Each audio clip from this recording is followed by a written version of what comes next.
Because if a rodent creep up on me, you're going to see a different side. Yo, what am I hearing?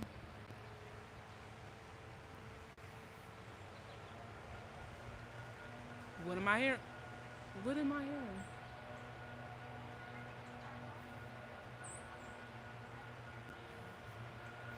It's nothing. It's nothing. Peace, peace. Say, oh, hey, Mike, County here. Coming to you live from nature, and we are about to get into this book, Let Your Spirit Guides Speak.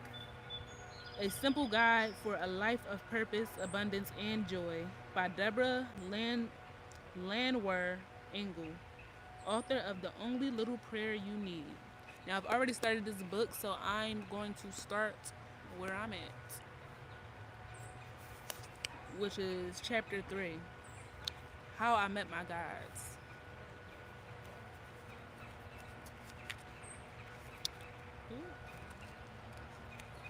Not the bookmark. What happened? Oh man. Get your bookmark. Complex Angel.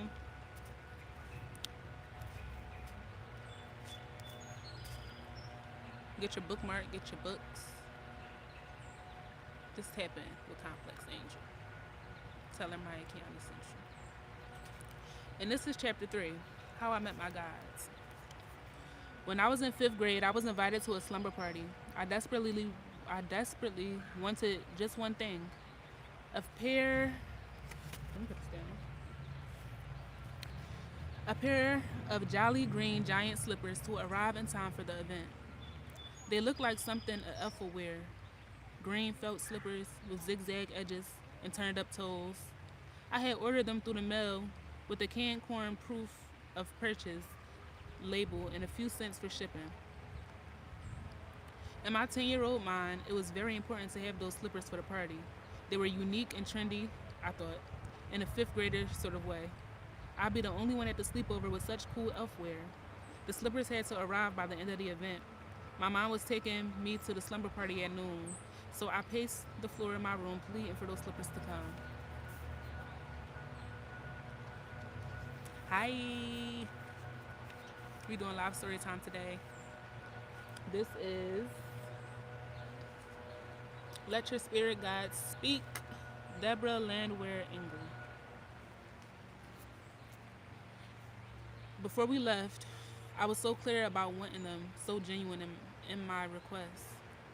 At 11:55 a.m., with just 5 minutes to spare, the mailman came, and there, lo and behold, a small box with a picture of the Jolly Green Giant on it. I don't remember a thing about wearing those slippers at the party, or how the other girls must have rolled their eyes, but the message was not lost on me. See, now I told y'all, if a rodent pop out, I'm gonna get out my body, and I'm praying that God don't let that happen. Like God, like I can deal with the insects. Hold the rodents, please. Amen. Where was I?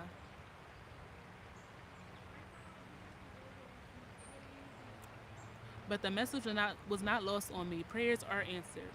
I had a sense that I'd asked, and someone had responded. I wasn't certain God had been personally involved in arranging the shipping and handling, though since I was pretty sure he had other things to do. But someone who felt familiar to me was working on my behalf. Even as I write this now, many, many years later, my ego wants to rise up, waving the flag of confidence and discounting the slipper's delivery as a well-timed accident. Ooh, she's speaking. She's speaking on something. Wait, let me just keep reading.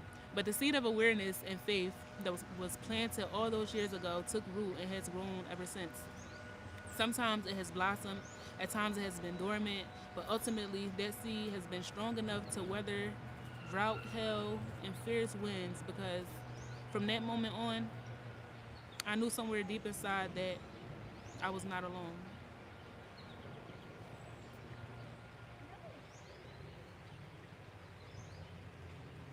Okay, so she's speaking. First of all, Oh, thank you so much for the sub and a like. I think you'll like it here. If you like spiritual related content, if you like anything about self love, about leading people back to ourselves, essentially, where we talk to the God within and be led by ourselves and not external validation and voices. That's what I'm all about here. So if that's what you into, you came to the right place. And thank you. Um, she is speaking on something super crazy, right? When it comes to spirituality, she talked about how when she was a little girl, around 5 years old, she needed a pair of green shoes for an event that she had to go to. The event was at 12 p.m., so she spent her whole day just asking and praying and, like hoping. She asked for God to have those slippers delivered for her for the party. And then the slippers came at 11:55, 5 minutes before she had to leave for the party. And she touched on how even now, reflecting on that memory as a full-grown adult, she feels the urge to call it coincidence. And I'm like, oh my goodness.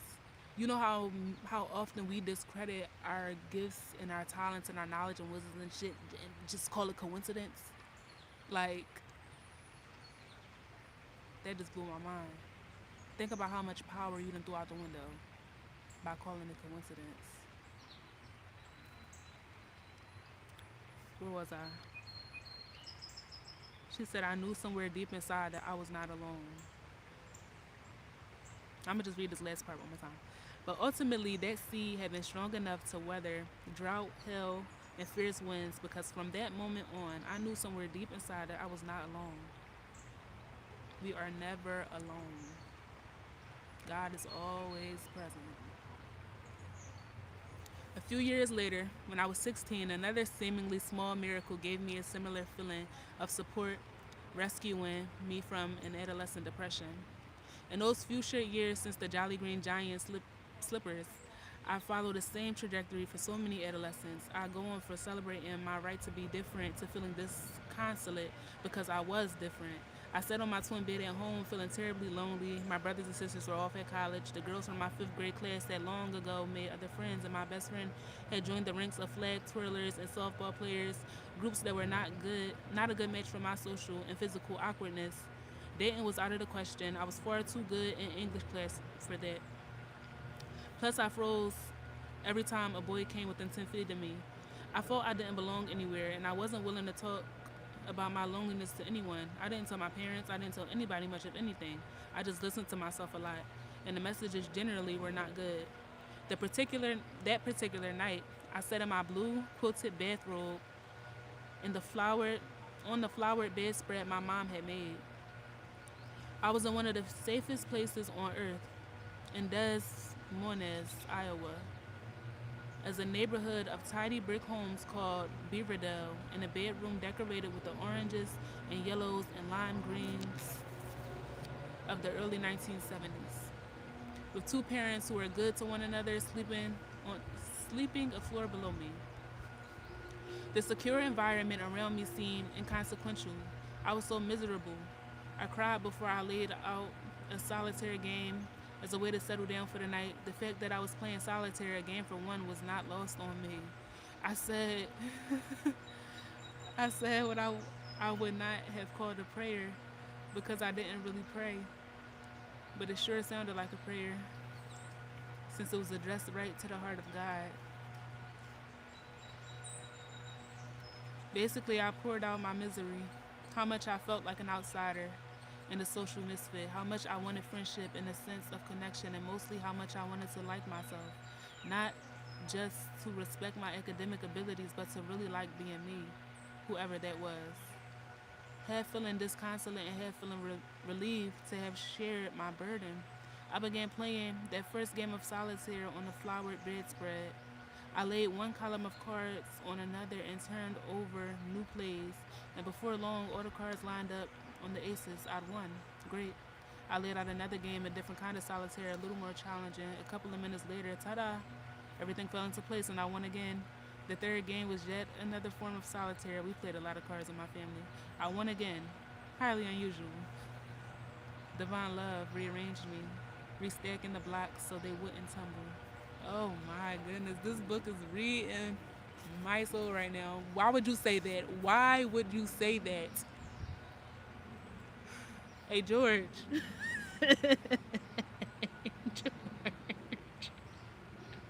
You about to get blocked. My heart. No, we lacking right now, but it's okay. I'm gonna give y'all a couple more pages and then I'm gonna head out. Ooh, child, you almost give me a heart attack. It's not cool. Alright, what I say?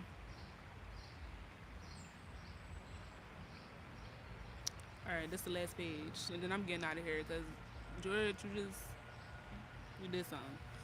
The fourth time I started to realize something besides me was in charge of the cards. I felt something soften inside.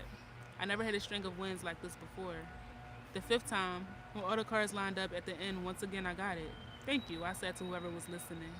I looked up around me and I'm guessing that I turned slightly to my right toward the lime green dresser my mom had painted to go with the flower bedspread. Slightly to the right seems to be the telephone line to my primary guide, even though I didn't know it at the time. I set aside the cards, folded up my glasses, and said a silent thank you. I felt a sense of reassurance, as if someone had put their arm around my shoulder and dabbed at my cheeks with a handkerchief. I pulled up the flower bedspread without my shoulders and fell asleep. Within a few weeks, friends started showing up, and I've been blessed with an abundance of deep friendships ever since. I thought at the time that it was just God's magic sending people to me in response to my prayer. Now, all these years later, I realized that God did perform a miracle that night, but it wasn't in rearranging the social schedules of people around me.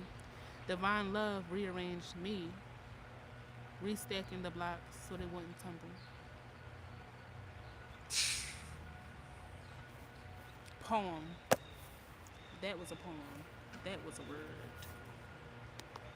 Yeah. And that's all for our story time today, y'all.